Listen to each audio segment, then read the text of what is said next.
The worn photograph on David Miller's desk was his entire world, captured in a single faded moment. It was his daughter, Chloe, age 6, missing her 2 front teeth and grinning with a joy so pure it could power a city. Her hair, the color of spun gold, was a chaotic halo around her head.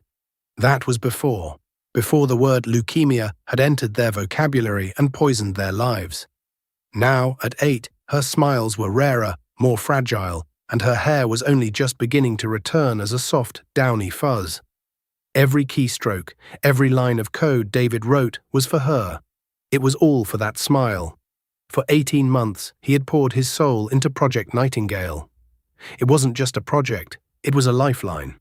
He was a senior software architect at Sterling Innovations, a tech giant known for its cutthroat environment. But Nightingale was different. It was a revolutionary predictive analytics engine for pediatric oncology, designed to analyze treatment protocols and predict patient outcomes with unprecedented accuracy. It was his masterpiece, born from the sleepless nights he spent in hospital waiting rooms, watching his daughter fight a battle no child should ever face. The promotion to director of R&D that came with its successful launch wasn't just about prestige. It was about the premier health insurance, the salary bump that would cover the experimental treatments her current plan wouldn't touch. His best friend, Mark Jensen, was the only other person who understood the stakes. They had started at Sterling on the same day, 2 ambitious young coders rising through the ranks together. Mark was the godfather to Chloe. He'd held David's hand in the sterile hospital corridor when the doctor delivered the diagnosis. He'd brought over casseroles, covered David's shifts without being asked, and listened to his friend's desperate middle-of-the-night fears. "We're going to get this done, Dave," Mark had said just last week, clapping him on the shoulder as they looked at the final simulation results for Nightingale. "You, me, and Chloe, Team Miller.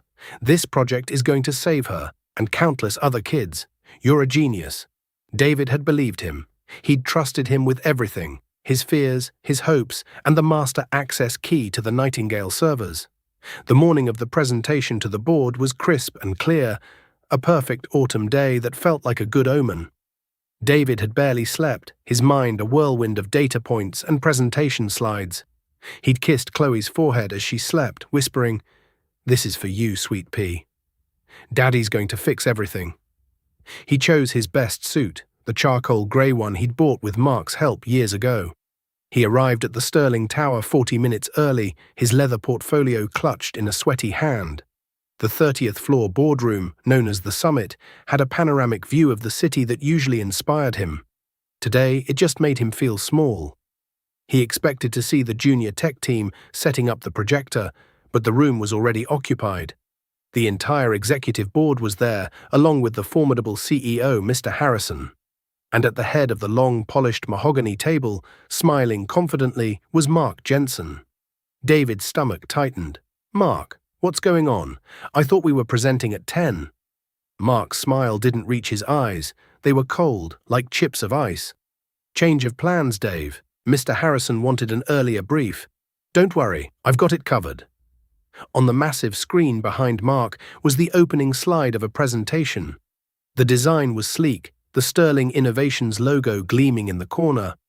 But the title made the blood drain from David's face. It read, "Project Ascendant, a new paradigm in predictive analytics."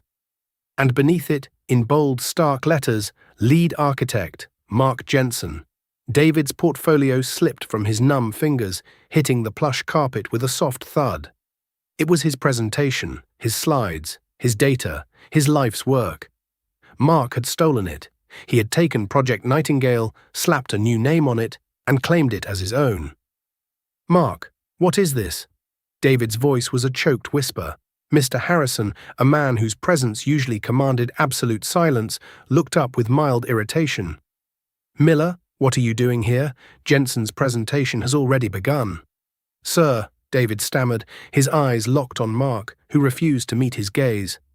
"Sir, that's my project. Project Nightingale. I developed it. Every line of code, every algorithm. Mark was assisting me." Mark let out a short, pitying laugh. "Dave, I think the stress is getting to you. We've all been worried. Project Ascendant is my initiative. You were having some performance issues, and I stepped in to salvage the work. I was trying to protect you." The lie was so audacious, so complete, it stole the air from David's lungs. The faces of the board members shifted from curiosity to suspicion, their gazes falling on David not as a victim, but as an unstable employee. "Protect me?" David's voice rose, laced with disbelief and fury. "You liar! You absolute snake!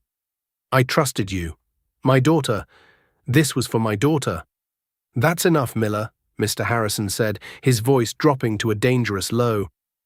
"I will not have this kind of outburst in my boardroom." "But he's lying," David shouted, taking a step toward the table, his hands clenched into fists. "Check the server logs. Check the creation dates. It's all there. It's all mine." Mark shook his head sadly, a mask of feigned concern perfectly in place. "Sir, I think he needs to go home. The pressure with his daughter's illness, it's clearly been too much. I've been covering for him for months."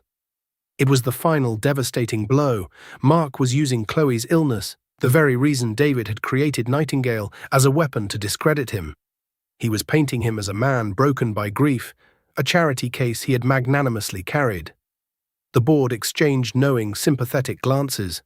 They saw a grieving father cracking under the strain, not a man being robbed in broad daylight. "Security," Mr. Harrison said calmly into the intercom on the table. "Please escort Mr. Miller from the premises. His access is to be revoked immediately." 2 uniformed guards entered the room. They were men David had shared coffee with in the break room. Now they looked at him with a mixture of pity and professional detachment. "Don't do this, sir, please," David begged, his eyes on Mr. Harrison. "Just look at the evidence." But the CEO had already turned his attention back to Mark. "Continue, Mr. Jensen. I'm eager to see the rest of your brilliant work." As the guards took his arms, David's last sight of the boardroom was of Mark Jensen, his best friend, his daughter's godfather, standing in front of his stolen masterpiece, bathing in the glory that was meant to save his child's life. The heavy wooden door clicked shut behind him, sealing his fate. He was no longer David Miller, senior architect. He was just a trespasser, a madman, a failure. And outside, the beautiful autumn day seemed to mock him, its clear sky a stark contrast to the storm that had just obliterated his world. The weeks that followed were a descent into a grey, suffocating fog. The termination letter arrived by courier, citing gross insubordination and erratic behavior. The final paycheck was laughably small after they deducted the cost of his corporate laptop, which he'd left on his desk in his haste. His professional world, built over 15 painstaking years, had been demolished in 15 minutes. He tried to fight it. He called HR, but his calls went to voicemail.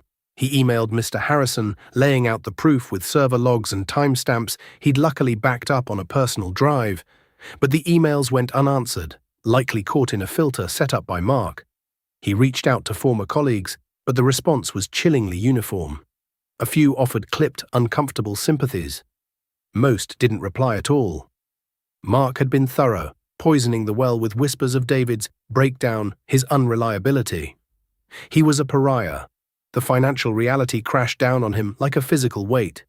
The first Cobra payment for his health insurance was more than his mortgage. Chloe had a round of chemotherapy scheduled, and the copay alone was 4 figures. Then the letters started coming. First, a polite reminder from the mortgage company, then a stark, red-stamped notice of default. The electricity bill had a shut-off warning. He started eating once a day, telling Chloe he wasn't hungry, so she could have the last of the chicken and rice. He sat at his small kitchen table every night, long after Chloe was asleep. Surrounded by a sea of bills he couldn't pay. He applied for dozens of jobs, his resume once a source of pride, now feeling like a work of fiction. He got a few automated rejections, no calls, no interviews. The tech community was smaller than it seemed, and the shadow of his dismissal from Sterling followed him everywhere. One evening, Chloe came into the kitchen, her small face pale, a worn teddy bear clutched in her hand. "Daddy, are we poor now?" The question hit him with the force of a physical blow. He pulled her onto his lap, his throat tight. "No, sweet pea, of course not. We're just being careful with our money for a little while." She leaned her head against his chest. "Is that why you're always sad?" He hugged her tight, burying his face in her soft, fuzzy hair to hide the tears welling in his eyes. "Daddy's not sad. I'm just tired. But I'll never be too tired for you." But he was sad. He was drowning in a despair so profound it felt like a physical illness. He felt like a failure, not just as a professional, but as a father. He had one job, to protect his daughter, and he was failing. The man who had designed a system to save children couldn't even keep the lights on for his own. His only escape was a small 24-hour diner called the Corner Booth. He would go late at night, when the loneliness in his empty house became unbearable. He'd order a single cup of coffee and make it last for hours, nursing it while he scrolled through job listings on his phone. It was there he met Sarah. She was a waitress, probably in her late 20s, with kind eyes and a perpetually tired but gentle smile. She never rushed him, never made him feel like he was taking up valuable space. She'd just quietly refill his cup, sliding it onto the table with a soft, "Here you go, hun." One night, he must have looked particularly broken. He was staring at an eviction notice he'd found taped to his door, the legal jargon swimming before his eyes. Sarah approached his booth, not with a coffee pot, but with a plate. On it was a thick slice of apple pie. "On the house," she said softly. "You look like you could use it." David looked up, startled. I can't. I didn't ask if you could pay for it," she said, her smile unwavering. "I said you look like you could use it. Everyone has a rough patch. Eat the pie." He was so taken aback by the simple, unconditional kindness that he couldn't speak. He just nodded, his eyes stinging.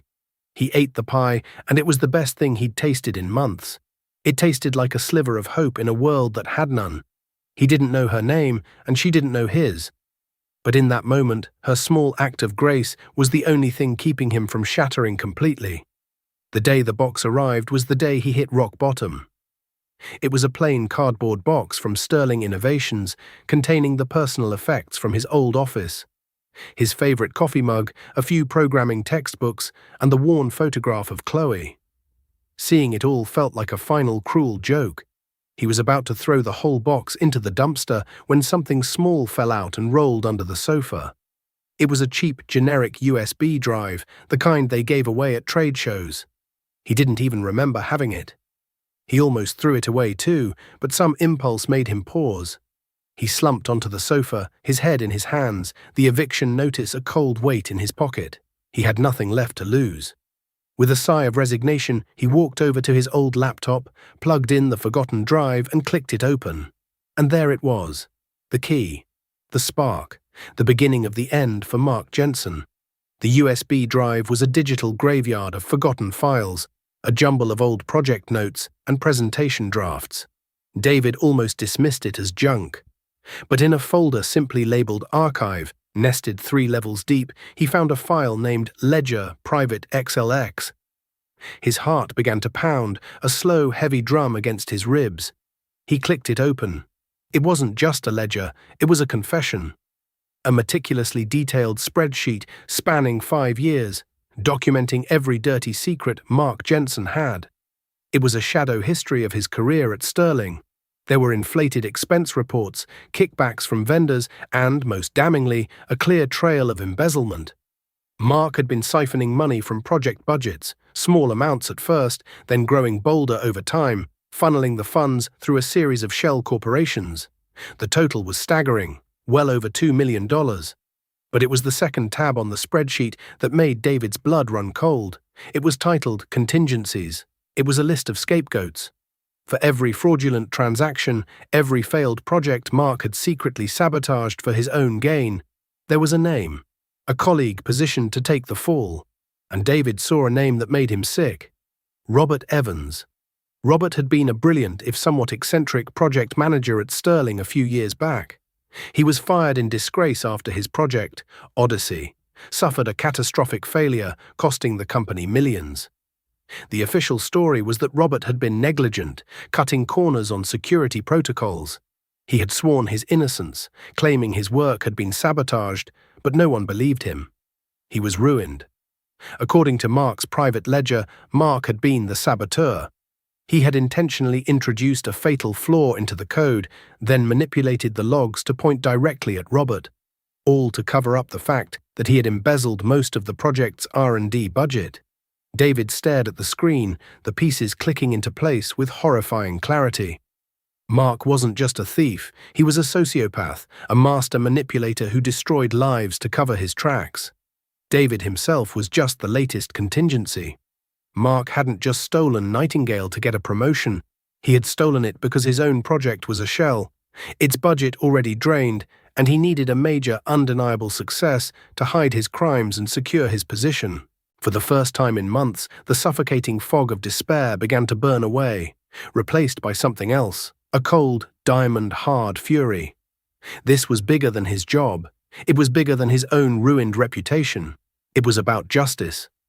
For him, for Robert Evans, for every person Mark had used and discarded, and it was, as it had always been, for Chloe. He wouldn't just get his life back, he would tear Mark's down to the foundation. He knew he couldn't go to the police or HR. Mark was the new golden boy, the director of R&D. He would have insulated himself, created a plausible narrative. They would see David as a disgruntled ex-employee with a vendetta, and this USB drive as a clever forgery. A direct assault was doomed to fail. Mark was a snake, and you don't fight a snake by charging at it head-on. You set a trap. You wait for it to slither right into the jaws of its own making. The plan began to form in his mind, intricate and precise, like a complex piece of code. He needed to expose Mark not in a private office, but in a public forum, in front of the very people whose admiration Mark craved.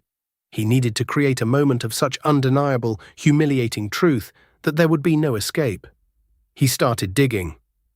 He learned that Sterling Innovations was hosting its annual gala in 3 weeks. It was a lavish affair to celebrate the year's successes and to woo investors. And this year's centerpiece, the triumphant launch of Project Ascendant. Mark Jensen would be the guest of honor. The CEO, the board, the entire executive team, and the city's tech elite would be there to toast his genius. It was perfect. His first call was to Robert Evans. It took him 2 days to find a number that worked. Robert was now working for a small IT support company in a different state, his career a shadow of what it once was. When David finally got him on the phone, his voice was hollow, defeated. "Robert, my name is David Miller. I used to work at Sterling." "I don't want to talk about Sterling," Robert said flatly. "I know what happened with Project Odyssey," David pressed on. "I know you were framed. And I have the proof." There was a long silence on the other end of the line. When Robert finally spoke, his voice was a choked whisper. "Who is this?" David spent the next hour laying it all out. He sent Robert an encrypted, redacted copy of the ledger entry that detailed his framing. The defeated man on the other end of the phone slowly transformed. The hollowness was replaced by a simmering rage that mirrored David's own. Robert Evans was in. He still had contacts, old friends who owed him favors, who could help with the technical side of David's plan. The second part of the plan was riskier. He needed to get inside the gala. It was being held at the Gilded Spire, the most exclusive restaurant in the city, with security tighter than a drum. He couldn't get an invitation. He couldn't bribe his way in. He needed an ace, someone on the inside. And then he remembered the pie. He went back to the corner booth that night, not as a broken man, but as a soldier preparing for battle. He waited until Sarah's shift was over. He found her outside, smoking a cigarette under the flickering neon sign. "Excuse me," he said, his voice steady. "I don't think we've ever been properly introduced. My name is David." She looked at him, her kind eyes assessing him. "Sarah, you're the pie guy." He smiled, a genuine smile for the first time in what felt like an eternity. "That's me. Listen, this is going to sound crazy, but I need your help. It's about justice for my daughter." He didn't tell her everything, just enough. He told her about a man who had stolen something vital, something that was meant to pay for his sick daughter's medical care. He told her that this man was being celebrated at a party, and he needed to be there to expose him. He never mentioned Sterling or Mark by name. He framed it as a personal, desperate plea. Sarah listened, her expression unreadable. She took a long drag from her cigarette, the smoke curling up into the cold night air. David's hope began to falter. It was an insane request. Why would a stranger help him? She finally flicked the cigarette away. "I have a second job," she said, her voice quiet. "Catering, at a fancy place downtown." She looked him straight in the eye. "The Gilded Spire, the Sterling Innovations Gala, is in 3 weeks. The agency is always looking for extra hands to bus tables. Show up at the service entrance at 5 p.m. Ask for Maria. I'll tell her you're my cousin from out of town. Don't be late, and don't make me regret this." David felt a surge of adrenaline so powerful it almost buckled his knees. "Thank you, Sarah. I won't." "Don't thank me yet," she said, her gaze intense. "You just make sure you get that bastard." He walked home that night not with the shuffling gait of a defeated man, but with the determined stride of an executioner. He had the evidence, he had an ally, and he had a plan. The trap was set. All Mark Jensen had to do was show up to his own party. The 3 weeks leading up to the gala were a blur of clandestine activity. David's small apartment transformed into a war room. He and Robert Evans, connected through encrypted video calls, worked tirelessly. Robert, revitalized by the prospect of clearing his name, proved to be an invaluable asset. He used his old network to get them the schematics of the Gilded Spire's internal network, including the Wi-Fi access points and the AV system that controlled the large display screens in the main ballroom. David's plan was twofold. The first part was digital. He created a secure, remote server and uploaded all the evidence from the USB drive: the Black Ledger, the damning emails between Mark and his co-conspirators, the altered financial records, and scanned copies of the fabricated reports used to frame Robert Evans. He then wrote a sophisticated script, a digital time bomb. On his command, from a simple burner phone, the script would hack into the restaurant's network, bypass their firewalls, and broadcast the evidence onto every screen in the ballroom, replacing the celebratory Sterling Innovations slideshow with a portfolio of Mark's crimes. It was elegant, brutal, and undeniable. The second part was physical. He had to be there. He needed to see the look on Mark's face. He needed to be the one to light the fuse. Sarah had come through. A crisp, white waiter's uniform was delivered to a P.O. box David had set up. It was his ticket inside. During the day, he maintained the facade of a desperate, unemployed father. He took Chloe to her appointments, read her stories, and held her when the chemo made her sick. Her quiet courage was his fuel. Every time he looked at her, any flicker of doubt he had about the audacity of his plan was extinguished. This wasn't just revenge, it was a rescue mission. He was fighting for her future. The night of the gala arrived with a cold, driving rain that lashed against the city's glass towers. David dressed in the stiff waiter's uniform, the unfamiliar fabric feeling like a costume. He looked in the mirror and saw a stranger staring back. A man with haunted eyes and a grimly set jaw. He left a note for the teenage babysitter, kissed Chloe's sleeping head and whispered, "Daddy will be back soon, and everything is going to be different." He arrived at the service entrance of the Gilded Spire precisely at 5 p.m. The alley was a chaotic symphony of delivery trucks and kitchen staff on smoke breaks, the air thick with the smell of wet asphalt, hot grease, and cheap cigarettes. He found Sarah directing a line of temporary staff. She saw him, and her expression, a mask of professional boredom for everyone else, softened for a fraction of a second. "You must be my cousin, Leo," she said loudly enough for the floor manager Maria to hear. "Glad you could make it. We're short-staffed tonight. Maria, this is Leo. He's a quick study." Maria, a stern woman with a clipboard and no time for pleasantries, gave him a once-over. "Fine. Get a tray. Stick with the champagne service. And stay out of the way. Don't talk to the guests unless they talk to you, and for God's sake, don't spill anything." For the next 2 hours, David was Leo, a ghost in a white jacket. He moved through the opulent ballroom, his heart a frantic drum against his ribs. The room was a sea of black ties and glittering gowns, a different universe from his world of eviction notices and hospital bills. The air hummed with self-congratulatory chatter and the clinking of crystal glasses. He saw Mr. Harrison holding court near the stage, laughing at something a board member said. And then he saw Mark. Mark was at the center of it all, the gravitational pull of the room. He wore a tailored tuxedo, his smile wide and confident as he accepted handshakes and pats on the back. He looked every bit the corporate hero, the king in his castle. He was standing at the head table, table 1, directly in front of the main stage. The table was a massive single piece of polished mahogany gleaming under the chandeliers. On it sat a magnum of Dom Perignon in a silver ice bucket, reserved for the guest of honor. David felt a surge of pure, unadulterated hatred, so cold and sharp it almost made him gasp. He kept his head down, his movements mechanical, refilling glasses, his eyes scanning the room.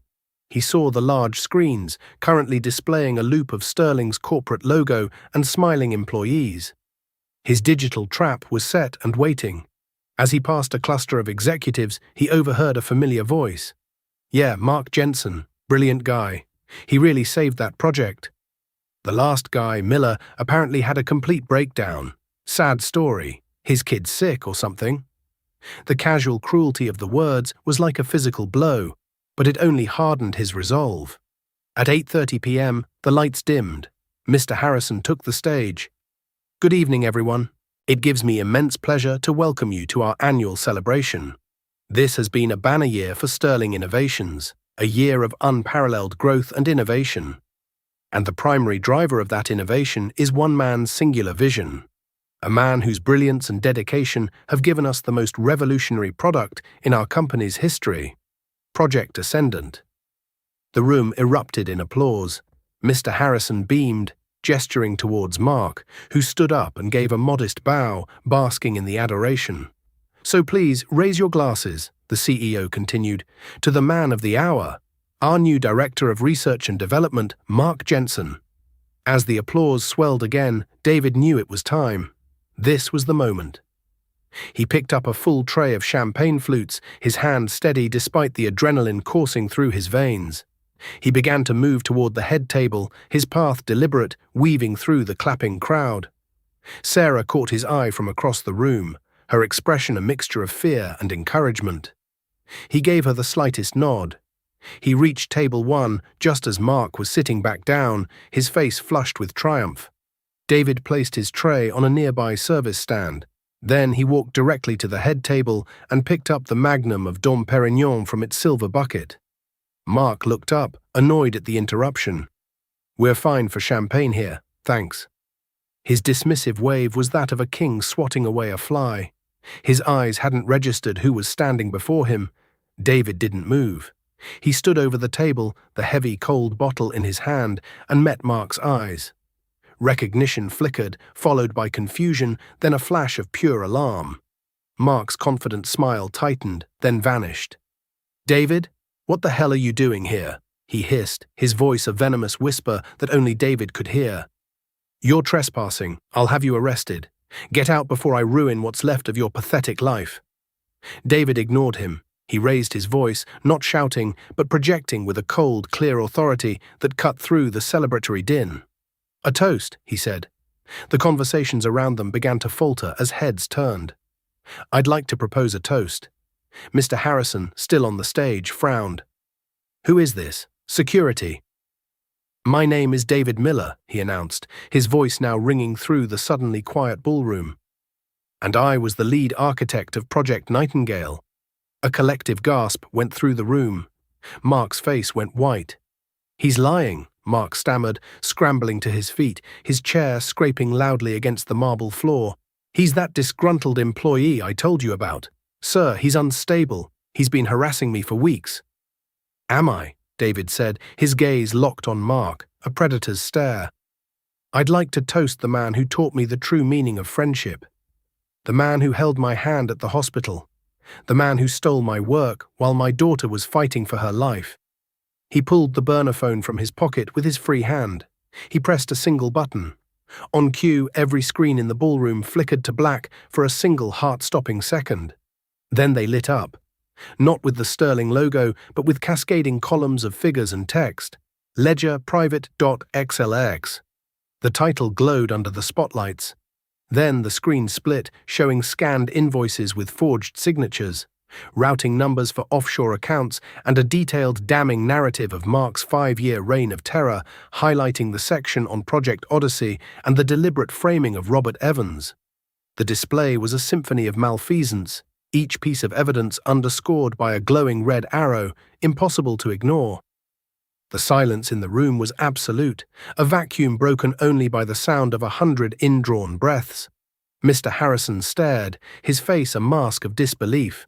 Mark looked at the screens, then back at David, his composure finally shattering, his face contorting in a rictus of pure panic. "This is for every life you've ruined, Mark," David said, his voice low and venomous. But he wasn't finished.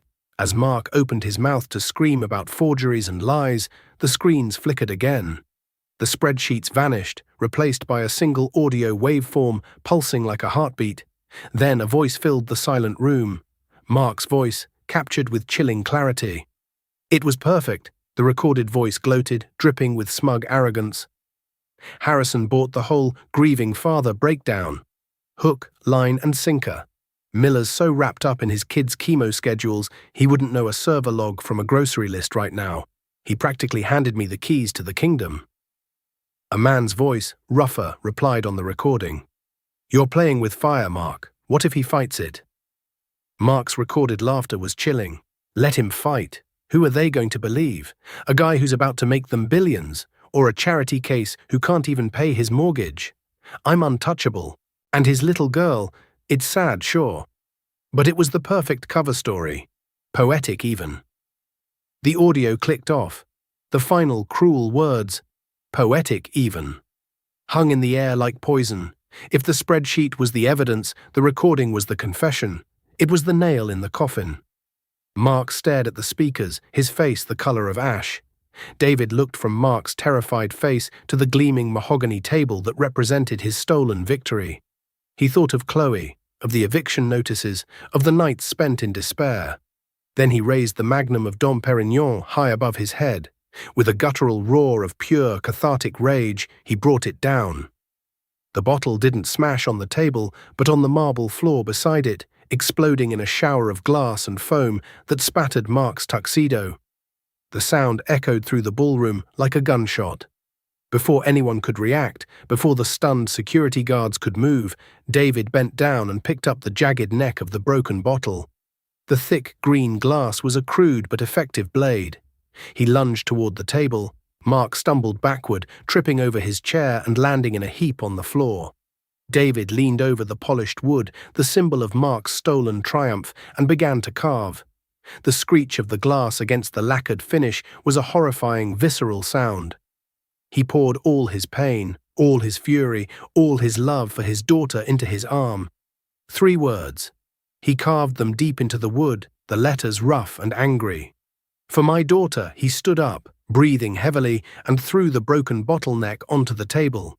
It clattered against the wood, coming to a rest beside the raw, scarred letters. He had done it. The trap had been sprung. The snake was exposed. And his message, carved into the heart of his enemy's celebration, would never be erased. 2 security guards finally broke their paralysis and rushed forward, grabbing David's arms. He didn't resist. His body felt strangely light, the immense weight of his secret and his rage finally released. It was Mr. Harrison who broke the silence, his voice booming with an authority that stopped the guards in their tracks. "Let him go." He had descended from the stage, his face pale, his eyes fixed not on David, but on Mark. He walked slowly toward table 1, his gaze sweeping over the irrefutable proof. He looked at the section detailing the embezzlement from Project Odyssey, and a flicker of pained recognition crossed his face. He had personally ruined an innocent man's life. He finally stopped in front of the defaced table, his eyes tracing the crudely carved letters. He looked at David, who was now standing free, and for the first time he didn't see an unstable employee. He saw a father who had been pushed to the absolute edge. "Is this all true?" Mr. Harrison asked, his voice dangerously quiet, directed at Mark. Mark's mouth opened and closed like a fish on a deck. The bravado, the confidence, it had all evaporated. He was just a man, small and terrified. "Charles, Mr. Harrison, I can explain. It's a deep fake. A sophisticated forgery. He's a brilliant coder. He could have—" "A deep fake, Jensen?" Harrison cut him off, his voice dripping with contempt. "Does that ledger look fake? Do the Swiss bank transfers look fake? Does the testimony of Robert Evans, who my legal team has been on the phone with for the last 5 minutes, look fake? Across the room, David saw a man in a waiter's uniform subtly pocket a phone. Robert's man. But there was a third part to the plan. Near the exit, another man in a waiter's uniform, this one with a press pass hanging under his jacket, was filming the entire scene on his phone.